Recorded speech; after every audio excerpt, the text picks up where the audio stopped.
Bonjour et bienvenue dans votre nouvelle web-série Beauty Talk. Alors je suis Océane, votre hôte, et nous sommes en compagnie de Kadi. Coucou. Merci beaucoup d'être venue, merci d'avoir répondu présente à l'invitation. Merci à toi. Et donc j'aimerais que tu nous parles un peu de toi, donc c'est-à-dire une petite description et nous parler un peu de tes projets et de ce que tu fais. Bonjour, donc moi c'est Radi, j'ai 22 ans. Actuellement je suis étudiante encore en alternance, donc il y a un peu le côté étudiant que je dois lier avec le côté travail. Et concernant mes projets, je suis sur un truc plutôt pas mal.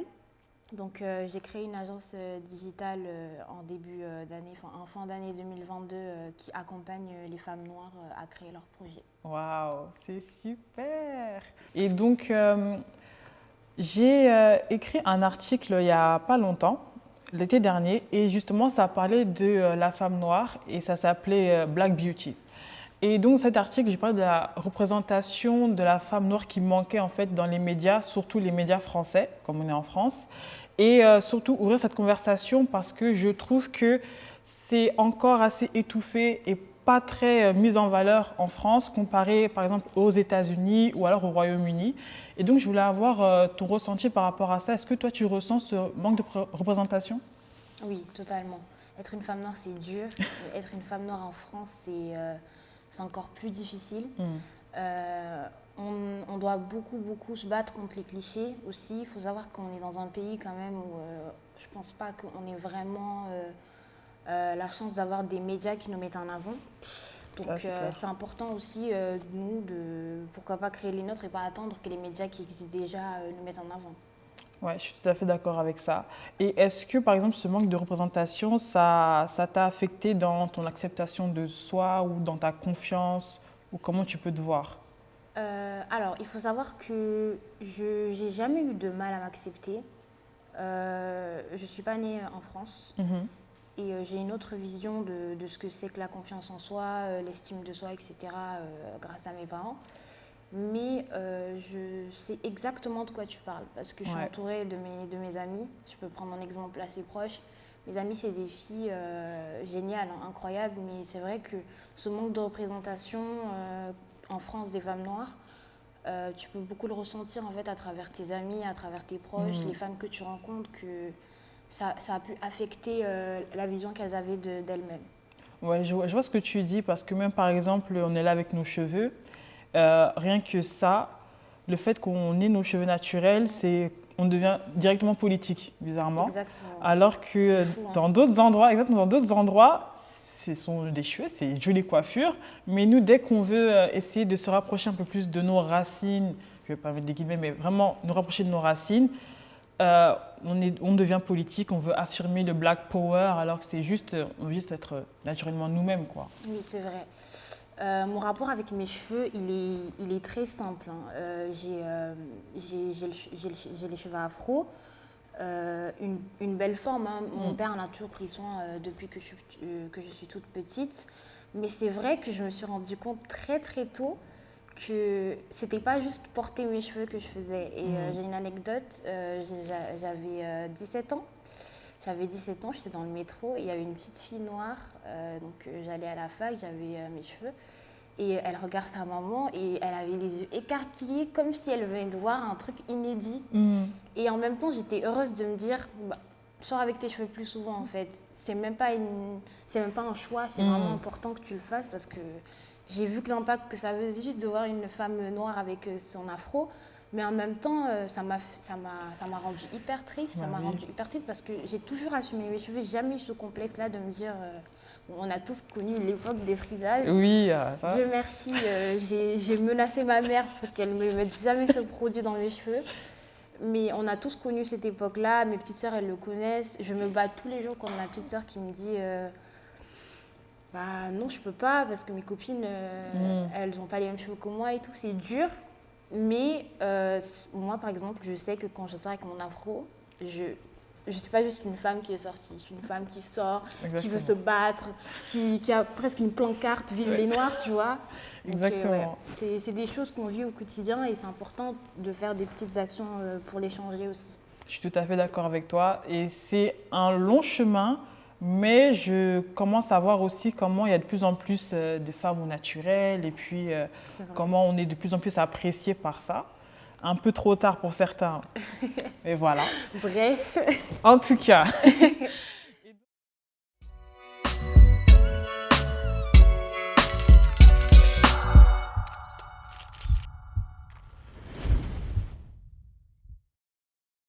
maintenant je voulais savoir quelles sont toi tes inspirations beauté, euh, à qui tu te réfères quand tu penses à ça.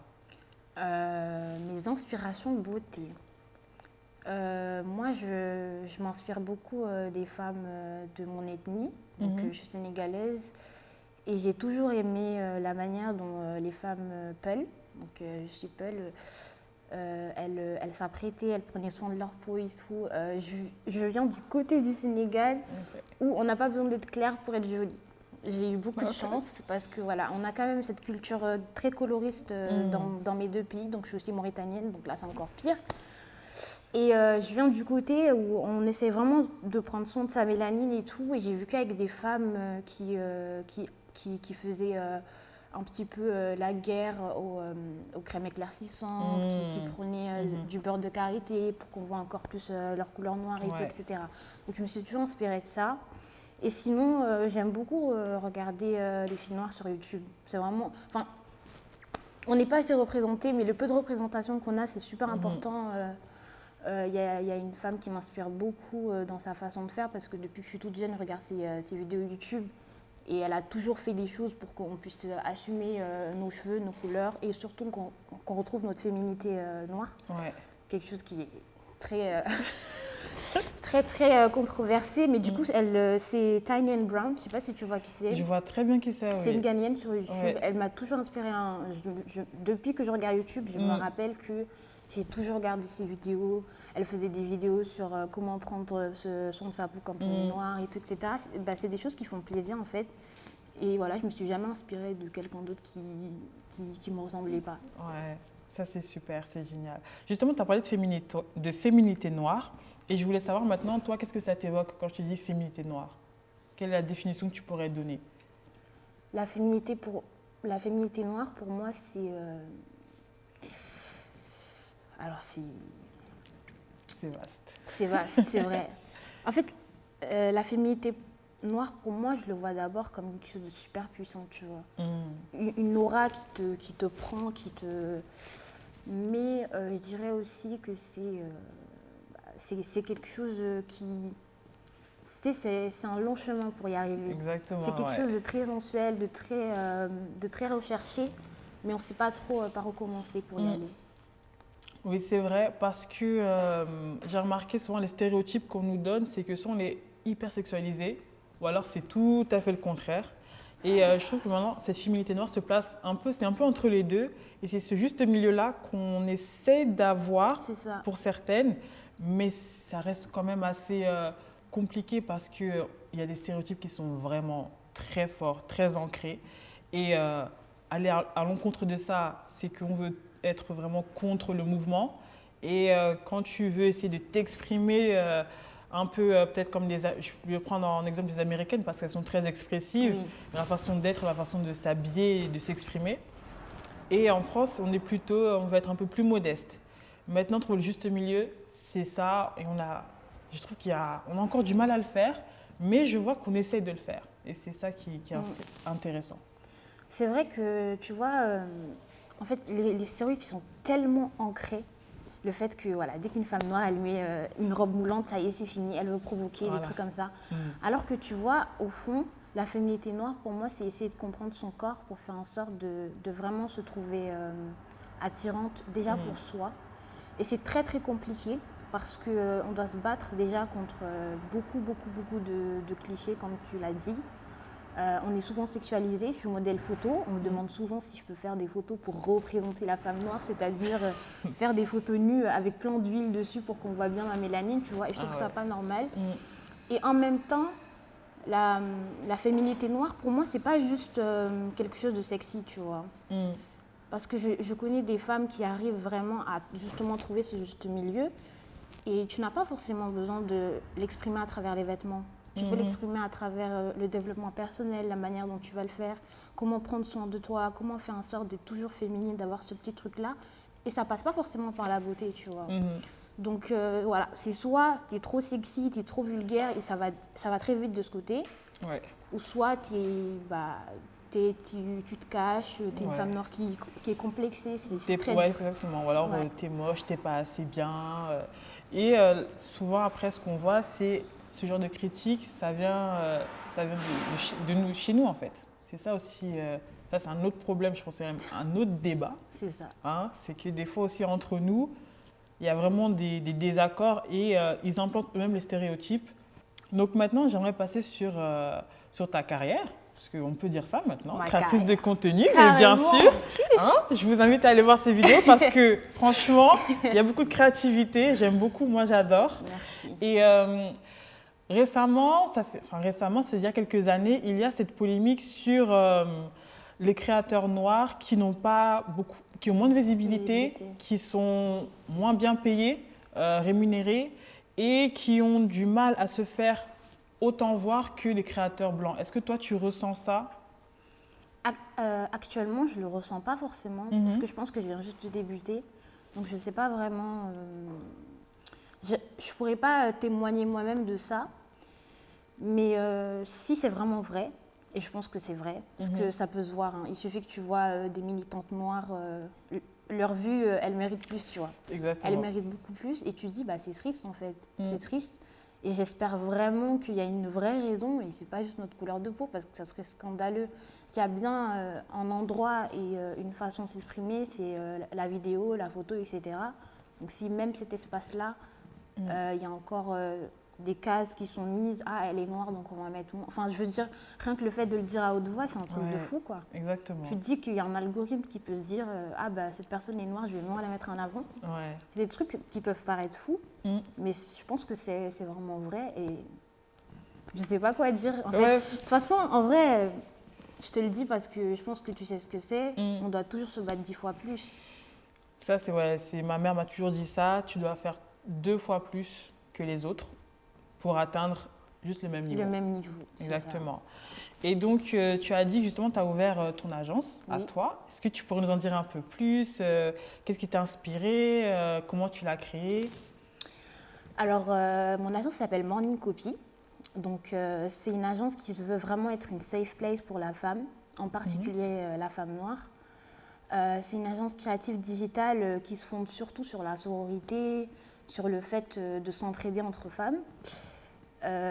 Dès que je l'ai créée, ce qui m'inspirait en fait, c'est juste que autour de moi, il y a tellement de femmes qui ont des projets, qui font des choses, et à chaque fois, elles ont peur, ou sinon c'est juste des femmes. Et donc je me suis dit, bah, en vrai, comment ça se fait que personne n'y ait pensé? Parce que mon concept, je l'ai étudié, on a fait des recherches et tout. Et personne s'est dit, bah, venez, on fait un groupe, on s'entraide, on fait des trucs ensemble. Peut-être que toi, tu as envie de devenir modèle et en fait, ta copine, elle connaît quelqu'un qui peut t'aider pour ton book et tout. Toi, tu veux faire de la musique, peut-être que quelqu'un connaît quelqu'un et tout. C'est comme ça en plus. Hein, et en même temps aussi, j'ai toujours rêvé de créer un truc, peu importe ce que c'était, qui permettait que demain, dans 30 ans, nos filles, nos petites filles, nos cousines, etc., elles aient une vraie représentation. Parce qu'en fait, ça suffit, tu vois. Nous, on n'en a pas eu, nos mères, elles n'en ont pas eu, bah, c'est bon, tu vois. Et je pense que Morning Copy, aujourd'hui, c'est un projet au début que, voilà, c'était juste, tu sais, c'était lancé sur le film et c'est quelque chose que je prends vraiment au sérieux maintenant, c'est important. On est une vingtaine de filles maintenant dans le groupe. C'est bien ça. Des filles qui ont déjà commencé à réaliser leur projet. Ce qui me tient à cœur, surtout, c'est vraiment de mettre en avant la santé mentale. Parce que la santé mentale chez la femme noire, c'est très très difficile, c'est un sujet qui est difficile à aborder. Et je me bats quotidiennement pour dire à ces femmes-là qui m'accompagnent, parce que je pense qu'elles m'aident aussi moi à me développer personnellement, que c'est hyper important de prendre soin de soi. Et que c'est pas parce que c'est la maladie des blancs ou que les psys, c'est pas pour les noirs, que tu dois penser ça, parce que le mal-être des femmes, en fait, il est tellement…